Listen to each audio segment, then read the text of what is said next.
ഹൃത്തിൽ ഭവിച്ചവൾ, ഹൃദ്യ, ഹൃദയത്തിൽ പ്രത്യക്ഷമാകുന്ന ദേവി എന്ന് ഈ മന്ത്രത്തിന് അർത്ഥം.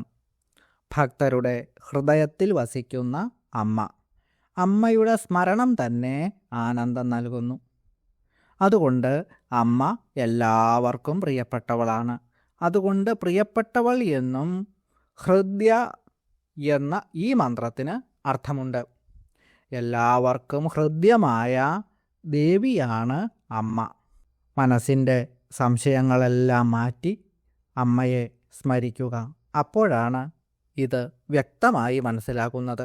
ഹൃദ്യ എന്ന ശബ്ദത്തിന് രമണീയം എന്നും അർത്ഥമുള്ളതുകൊണ്ട് അമ്മ ഏതു രൂപത്തിലാണെങ്കിലും സർവാംഗസുന്ദരിയാണ്. അതുകൊണ്ട് അമ്മ ഹൃദ്യയാണ്.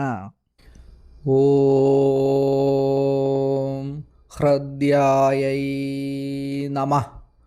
ഓം